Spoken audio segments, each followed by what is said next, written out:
Subscribe कीजिए कुंडलनी जागरण को और प्रेस कीजिए बेल आइकन को, जिससे कि आपको मिल सके हमारी लेटेस्ट वीडियो सबसे पहले। इतना नसों पे छा जाता है कि उसकी संवेदन शक्ति ही चली जाती। कोई अहंकारी आदमी है, आप उससे कुछ भी कहो सुनेगा ही नहीं, बोलेगा ही नहीं, चुपचाप खड़ा रहेगा, आप बोलते रहो। और उसको जब तक कोई आप ज्यादा सुई न चुभाए, उसकी खोपड़ी में नहीं जाने वाला कि अरे भाई कोई कुछ कह रहा है। इसलिए आप देख लीजिए कि आज प्रदेश में जो गाना चलता है उसको तो मैं कहती हूँ कि माइक्रोफोन ईटिंग म्यूजिक, इस पे चढ़ाई कर करके हा हा हा हा करके गाते हैं और सब गधे जैसे मिलियन ऐसे ऐसे घुमा कर, क्योंकि उनकी सर्वसाधारण रागदारी तो उनके समझ में नहीं आने वाली। कुछ न कुछ ऐसा होना चाहिए जिससे सारा शरीर हिल जाए और नस में थोड़ा सा तो कुछ घुस जाए। यह अहंकार का दूसरा दोष है। अब हमारे अंदर जो पिंगला नाड़ी है, जो हमारे राइट साइड से आकर के लेफ्ट साइड में आ जाती है, जो हमारे अंदर हमारे कर्म का अहंकार देती है, वो असल में है तो बड़ी काम की, पर कब? जब कि हमारा आचरण शुद्ध हो। और शुद्ध का मतलब होता है प्रेममय हो। अब बड़े बड़े लेक्चर देंगे लोग, लेकिन क्या आप प्रेम में लेक्चर दे रहे हैं लोगों को? क्या तो आप लोगों से प्रेम करते हैं या आप कुछ मतलब से बोल रहे हैं? इस पे एक परख लेना चाहिए कि वास्तव में क्या मैं इनके हित की बात कह रहा हूं, इससे क्या इनका हित होगा, बेनेवलेंस होगा, तब आप समझ लेंगे। पर यह सच्चाई आने के लिए भी सच्चाई का धर्म अंदर बनना पड़ता है। तो देखिए कितनी गड़बड़ चीज है कि धर्म बनाने के लिए आपको आचरण करना चाहिए, और आचरण तब बनता है जब वो सच्चाई अंदर हो। तो ये तो यही हुआ कि मुर्गी पहले कि अंडा पहले। कौन सी चीज से शुरू की जाए जिससे कि पहले सच्चाई अंदर आ जाए और उसके बाद उस सच्चाई के बूते पर हम वो काम करें जो शुद्ध हो, पवित्र हो, प्रेममय। इसका इलाज एक ही है कि कुंडलिनी का जागरण करते ही आपके अंदर जो धर्म सुप्त अवस्था में है वही जागृत हो जाए। कितनी कमाल की चीज है बताइए। कुछ करना नहीं। मैं आपसे कभी नहीं कहूंगी कि शराब मत पियो, कभी नहीं कहने वाली। मैं ये भी नहीं कहूंगी कि आप चोरी मत करो, मैं कुछ नहीं कहूंगी। लेकिन जब आपके अंदर धर्म जागृत होता है तो आप करेंगे ही नहीं।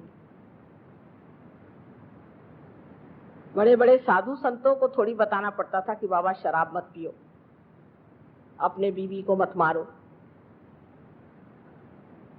ऐसे गलत काम मत करो। वो करते ही नहीं थे।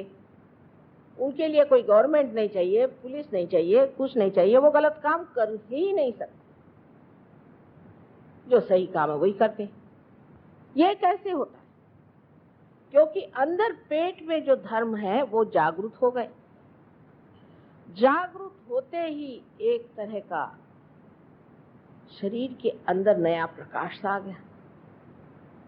एक साहब थे, बड़े भारी डॉक्टर थे, जैसे ये लोग हैं आजकल, वो रियाद में हैं, बहुत बड़े डॉक्टर हैं। तो वो जब हमारे पास आए तो उसके बाद पता नहीं क्या उनसे शराब एकदम छूट गई। और वो जर्मनी जब गए तो जर्मनी जाते वक्त उनके मन में विचार आया कि शराब तो पता नहीं क्यों मुझे अच्छी नहीं लगती, पर जर्मनी में एक वाइन है बड़ी अच्छी, वो तो चख के देखेंगे जरूर। हिम्मत करी उन्होंने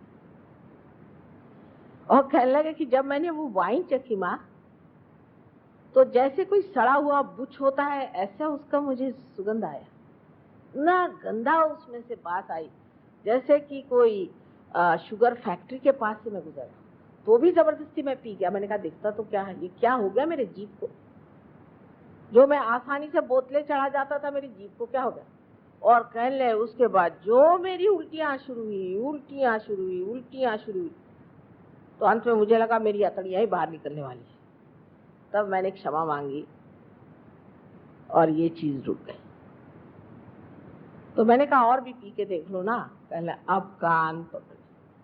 इसके बाद माँ ये मैं नहीं कर सकता, ये मेरा पेट ही धार्मिक हो गया, मैं क्या करूं, यही मेरे खिलाफत में खड़ा है, यही मेरी बात। तो मैंने कहा तुम कौन हो, तुम डॉक्टर फला फला हो? नहीं, अब मैं वो नहीं रहा। तो फिर तुम कौन?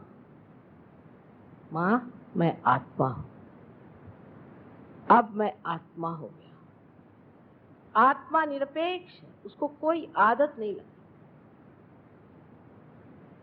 वो किसी भी आदत में नहीं फंस सकता, ना किसी अहंकार में फंस सकता। जब आप भी आत्मा हो जाते हैं तो आप भी एक विशेष रूप के कमल जैसे खिल गए।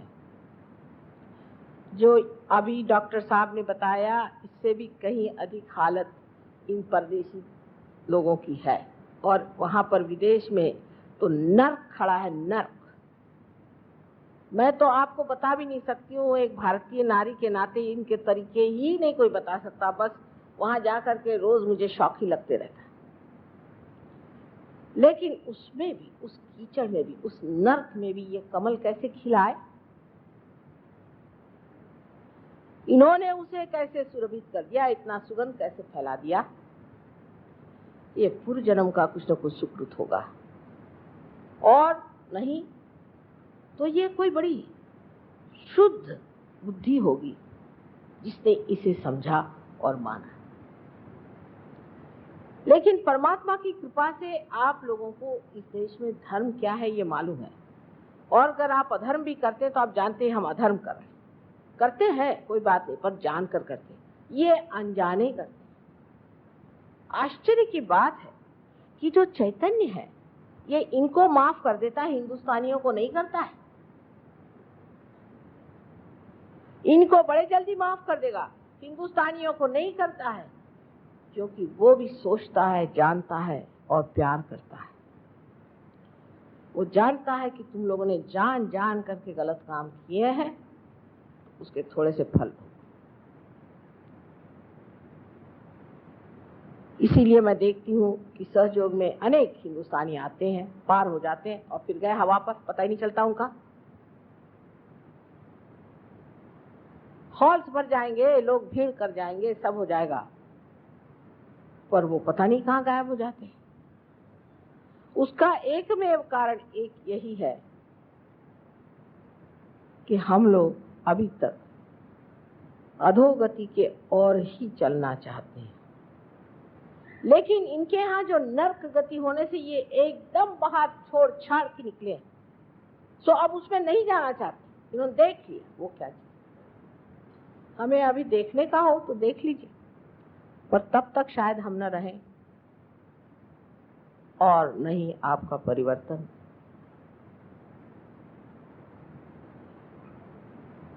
तो धर्म की जागृति पेट में हो गई और जो गलत बात है वो नजर आने लगी। आंख से नहीं, आपके नसों में। एक साहब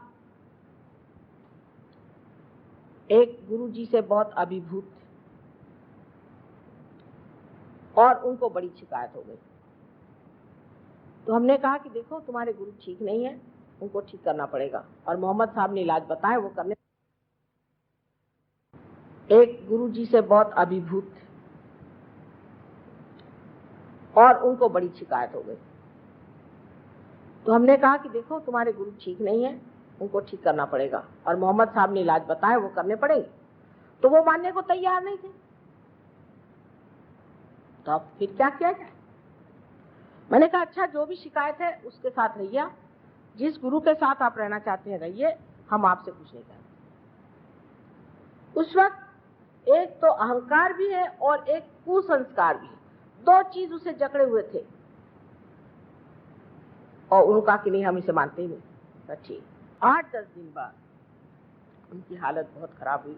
उन्होंने आके कहा कि माँ, मैं तुम्हारी बात मानता हूँ। तो मैंने कहा कि तुम्हारे गुरु कौन? तो कहने मोहम्मद साहब। मैंने कहा मोहम्मद साहब तो गलत नहीं, कभी नहीं। तो उन्होंने बात ये बताई कि असल में वो किसी मुल्ला को मानते थे, कि पीर को मानते थे, और वो मुसलमान थे, लेकिन वो पीर ही नहीं थे। पीर का मतलब ही आत्म साक्षात्कारी इंसान।